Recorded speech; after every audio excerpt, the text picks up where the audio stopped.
Quel est votre cursus scolaire? J'effectue mes études primaires dans la ville de Méadji, dans le département de Soubri. En 10 jours, j'ai eu le premier emploi et à peu près 20 jours plus tard, j'ai obtenu un second emploi. J'ai travaillé dans une société de cosmétiques comme commercial. Puis après, j'ai travaillé dans d'autres structures également. Parce que 2 mois après que j'ai immigré au Canada, mon grand frère m'a rejoint de Londres. Donc on vivait en colocation, lui et moi.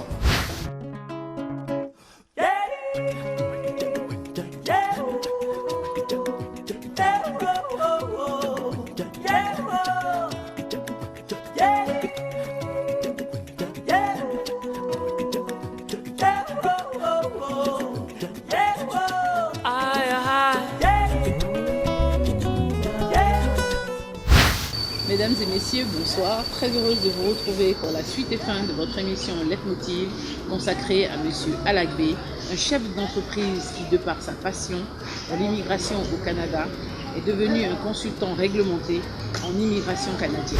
Monsieur Alagbé, bonsoir. Bonsoir madame. Merci d'avoir accepté de partager votre expérience avec tous nos téléspectateurs qui nous suivent depuis le Canada et les États-Unis. Alors, nous le disions dans la première partie de votre émission, vous arrivez à vous intégrer à Montréal, vous cumulez 2 boulots, un le jour, un la nuit, afin de pouvoir économiser pour réussir votre projet, vous marier. 15 mois seulement après votre arrivée au Canada, vous retournez au pays pour vous marier. Ça a dû être pour vous un moment inoubliable après tous ces sacrifices. Tout à fait. Parce que dans mon plan d'action, je devais revenir pour me marier et de soumettre une demande de parrainage au profit de ma conjointe et ensuite faire la formation de consultant en immigration, c'est-à-dire commencer les études pour en faire une profession. Quelles sont les démarches alors que vous avez entamées pour pouvoir faire votre formation? Ok, bon, avant la formation, j'ai obtenu un emploi stable qui était bien payé dans une entreprise de mode et de sport. Donc là, je n'avais plus besoin de cumuler 2 emplois, j'avais juste un seul emploi parce que là, je pouvais avoir beaucoup d'argent en occupant ce seul emploi-là. Et après, j'ai soumis une demande d'admission dans un collège de la place pour faire la formation de consultant en immigration. En fait, c'est du droit administratif qu'on étudie. Et j'ai réussi à obtenir mon diplôme en 2013. Donc j'ai allié travail et études à la fois pour pouvoir terminer mes études. J'ai obtenu le diplôme en août 2013. Par la suite, j'ai passé l'examen des normes professionnelles pour être membre du conseil de réglementation des consultants réglementés en immigration canadienne. Donc l'organisme qui régule la profession, c'est le CSCIC en abrégé. Et ensuite, j'ai passé l'examen des normes professionnelles pour être reconnu par le gouvernement du Québec par l'intermédiaire de Immigration Québec. Mais c'est quoi le CRCIC? Le CRCIC, c'est le Conseil de réglementation des consultants en immigration du Canada.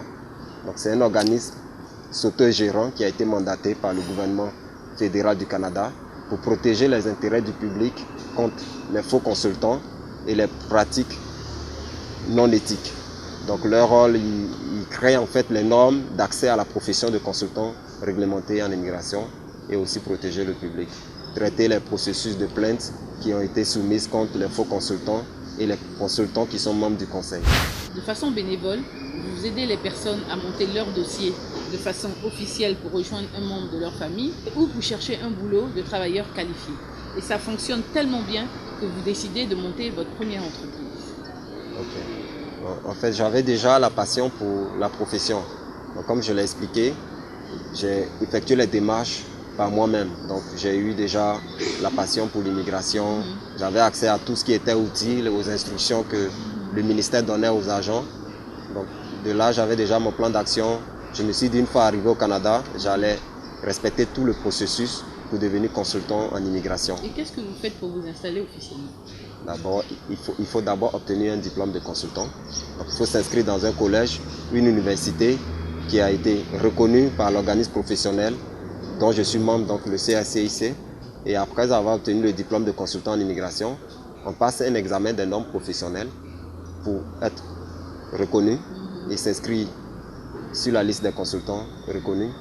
Et par la suite, on passe aussi un autre examen pour être reconnu par la province du Québec.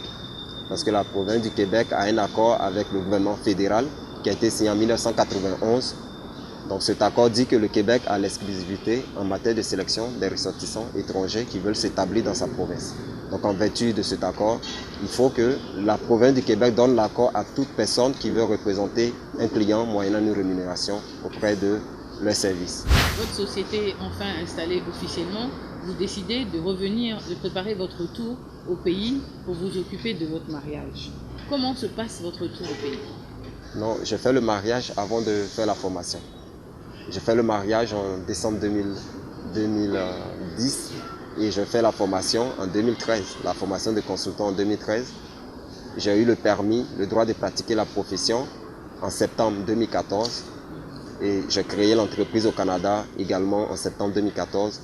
Le bureau d'Abidjan a été ouvert officiellement en septembre 2015. Nous aurons l'occasion de revenir sur votre parcours, Monsieur Alagbe, juste après le portrait de la semaine. It's your boy Easy, UG official, music so sensual. I made all the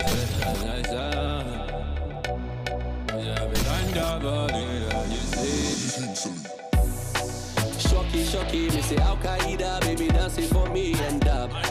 Shocky, me say Al Qaeda, baby dancing for me and up. Shocky, me say Al Qaeda, baby dancing for me and up. Shocky, me say Al Qaeda, baby dancing for me and up. One in a million, nobody give me wine like it. Tell me I be one in a billion. Where everybody then they call me cheap. I know they carry posts like a bullion. Je me nomme M. Sila Mamadou, je suis sculpteur. Puis ce n'est pas le bois seulement que je fais aussi d'autres choses. Du cuir, je fais des sacs en crocodile, des sacs à peau de serpent. Je fais beaucoup de choses. C'est le seul magasin d'objets d'art à Gagnoa. Je me suis lancé dans l'art parce que mon papa, c'est ce qu'il faisait. Bon, moi, je peux dire que je suis né dedans. Donc vraiment, l'art, c'est un truc aussi que ça me plaît beaucoup. Je veux vraiment continuer de faire l'art, ça me plaît beaucoup. Mais j'ai besoin de beaucoup d'aide pour pouvoir me lancer encore plus fort que ça.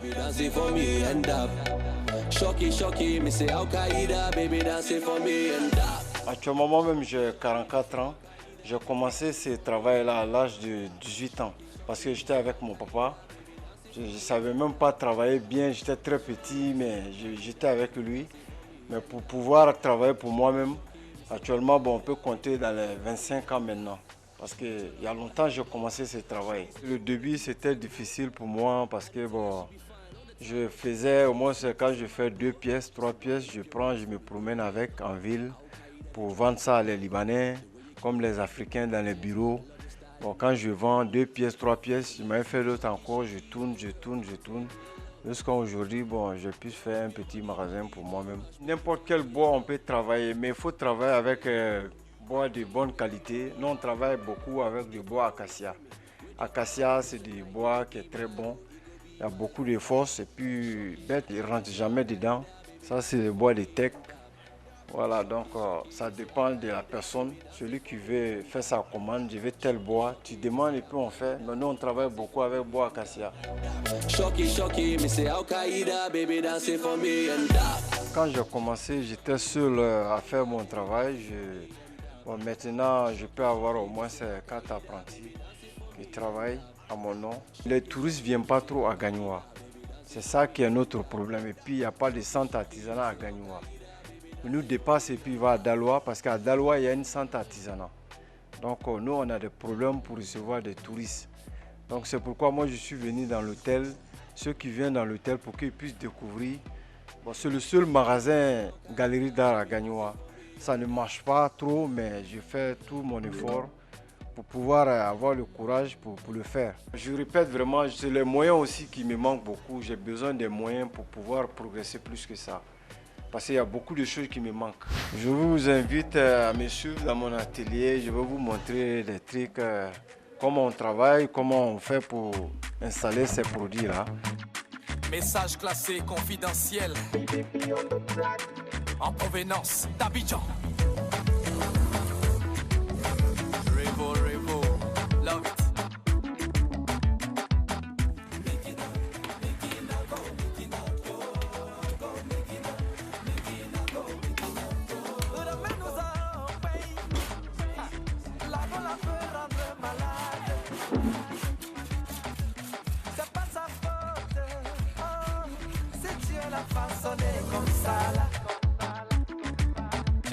est tellement canon qu'elle attire tout un regard quand elle passe, un vrai talent. Actuellement, nous sommes dans mon atelier. On travaille à 4 personnes ici. Mes apprentis sont 4 personnes. Bon, franchement, ici, on a envie de former beaucoup de personnes pour faire ce travail-là. Parce que ce travail-là, nous, on a vu ça par nos parents. Donc, vraiment, on a beaucoup de difficultés. On n'a pas les moyens pour embaucher des enfants, pour les montrer comment il faut travailler l'art. Moi, c'est Doumbouya Ali, le scooter. Depuis à bas d'âge, depuis on est petit, bon, on venait derrière nos papas au travail. On apprend un peu jusqu'à aujourd'hui. Bon, aujourd'hui, Dieu merci, ça va. En là, on a des difficultés. Au van, on a des difficultés. Quand on prend pour aller, on voyage là, on nous fatigue sur la route. Les hauts forêts, quand on voit boire, on sait qu'on ne gagne pas plus, mais on nous fatigue sur la route. Donc c'est ça nos soucis en là. Sinon, actuellement, on peut remercier Dieu. Depuis à bas d'âge, on gagne nos prix de manger, on est marié maintenant dedans. Avec nos patrons, il n'y a pas de problème. Donc je conseille maintenant pour les autres jeunes, si tu as le courage, pour franc, travailler là, ce n'est pas facile. Tu vas venir aujourd'hui, tu ne vas pas gagner l'argent aujourd'hui, ni demain. Tu ne vas pas connaître travailler aujourd'hui, ni demain aussi. Il faut que tu prennes courage pour connaître d'abord avant de gagner l'argent. Conseil que moi je peux donner, tu sais, chacun a son choix. C'est-à-dire, bon, moi, j'encourage tout le monde de venir faire ce travail. Si tu as envie de le faire, tu viens apprendre. Je remercie Dieu, moi ça va, parce que je nourris ma famille, mes enfants, je peux faire mes problèmes, mes enfants vont à l'école. Vraiment, je fais tout dedans, quoi. Mais ce n'est pas aussi que j'ai grand moyen que ça, mais je remercie Dieu, je me suffis. Voilà, c'est ça.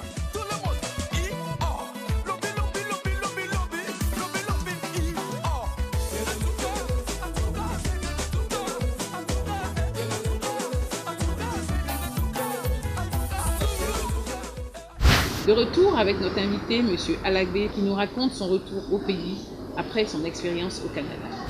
Alors, M. Alagbé, en septembre 2014, vous arrivez à obtenir un agrément et à vous installer. Parlez-nous de cet agrément. Qu'est-ce qu'il dit? Ok. En fait, la loi sur l'immigration et la protection des réfugiés exige que toute personne qui veut conseiller un client en matière d'immigration canadienne doit être membre d'un barreau d'une province canadienne ou être notaire inscrit à la Chambre des notaires du Québec ou être un consultant réglementé en immigration canadienne. Donc toute personne qui représente un client moyennant une rémunération en ce qui concerne l'immigration au Canada sans être membre de l'une des 3 organisations professionnelles que je viens de citer commet une infraction à la loi et cette personne est passible d'une amende maximale de 100 000 $ ou de 2 ans d'emprisonnement ferme ou des 2 sanctions à la fois. Donc en vertu de cette loi, il fallait forcément obtenir mon agrément pour être autorisé et reconnu par le gouvernement du Canada et la province du Québec pour pouvoir représenter les clients moyennant une rémunération. Pour avoir une idée de ce que vous avez fait du bon choix d'entreprendre dans ce domaine, combien de dossiers en moyenne avez-vous traités en septembre 2014? Combien de ces dossiers aussi ont abouti? D'accord. Depuis septembre 2014, nous avons plus de 100 clients à nos actifs, donc plus de 100 dossiers. Mais en termes de clients, si on veut compter, parfois, il y en a des clients qui sont en famille, donc monsieur, madame et les enfants, mais je vais me limiter juste au dossier parce que dans un dossier, on peut avoir toute une famille. On a plus de 100 dossiers en date d'aujourd'hui.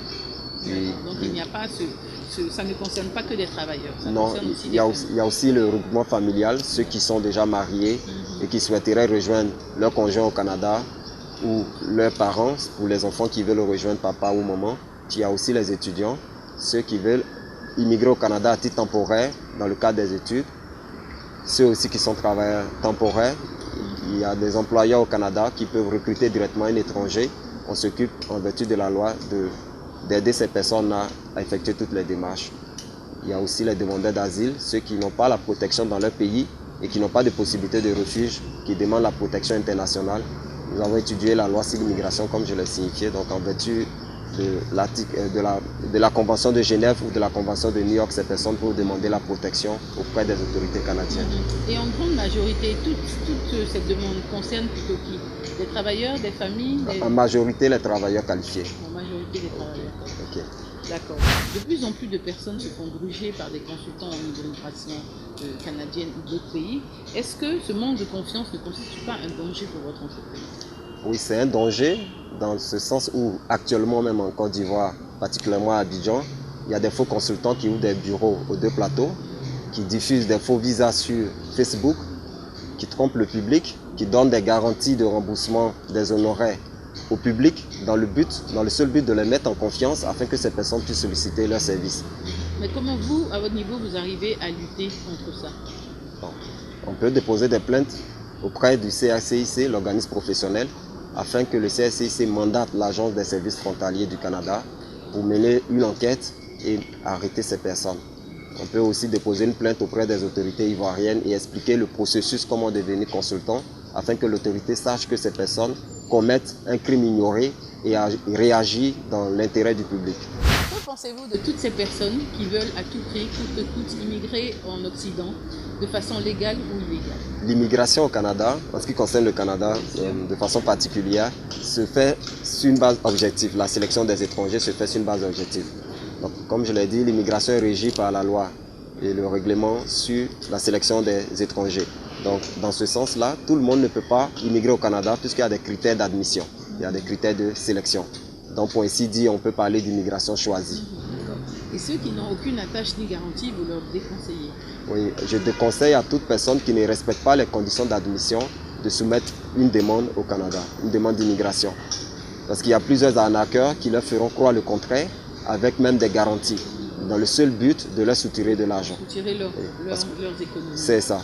Alors que ces personnes pourraient investir sur place, ici en Côte d'Ivoire, créer une entreprise, entreprendre petit à petit pour réaliser leur vie. Parce que moi, en immigrant au Canada, j'avais pour projet d'aller au Canada, acquérir de l'expérience sur place, prendre l'expertise sur place pour rapatrier chez moi en Côte d'Ivoire, c'est-à-dire entreprendre, bâtir une vie ici pour le développement de mon pays.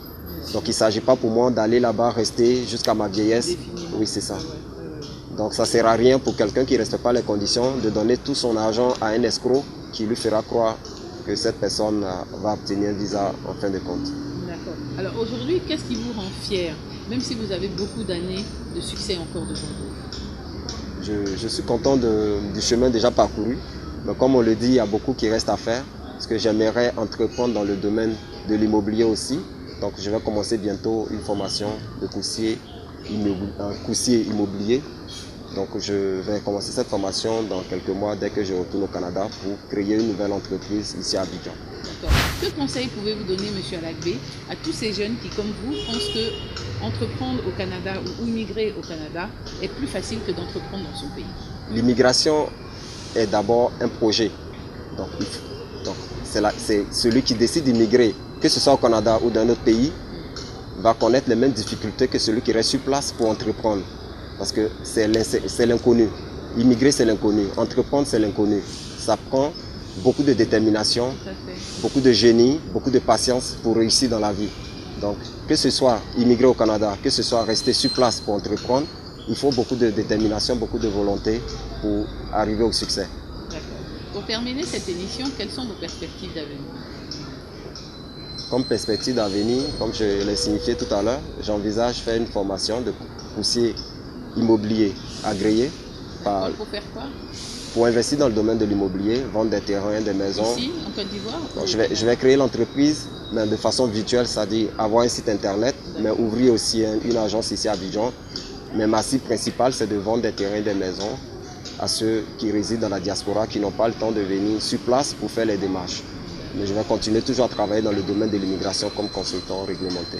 D'accord. Merci M. Alagbé d'avoir pris de votre temps pour nous raconter votre histoire et nous faire profiter de votre expérience. Nous vous souhaitons le meilleur dans votre carrière, le meilleur dans ce qui vous reste à venir. Félicitations pour tout ce que vous avez déjà accompli. Merci madame. Mesdames et messieurs, c'est ici que s'achève notre émission.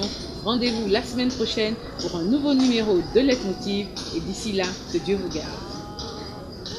La semaine prochaine, dans Leitmotiv. C'est que j'étais quand même assez polyvalent comme étudiant.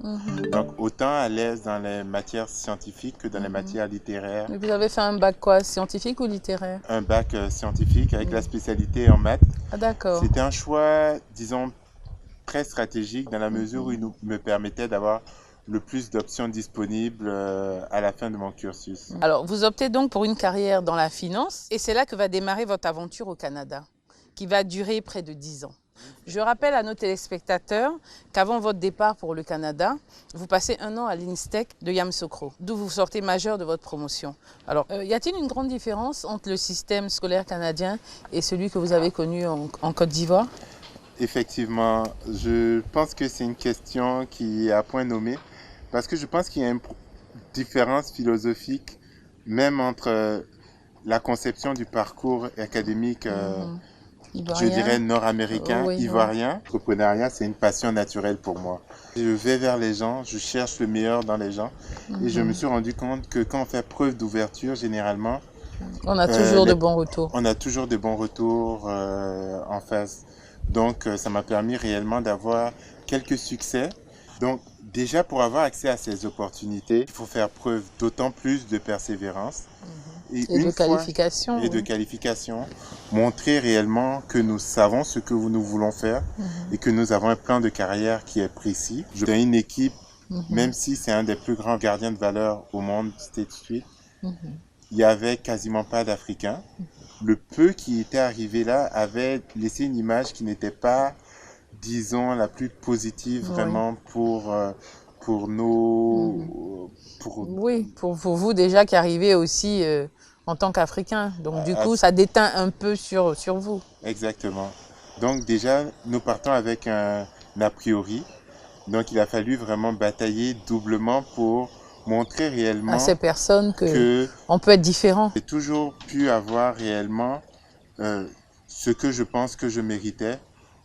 Au bout peut-être de plus d'efforts, mais j'ai pu y parvenir. Et c'est la note positive que je voulais ressortir de ça. Vous allez passer successivement près de 10 ans dans 2 grandes entreprises de renommée mondiale au Canada.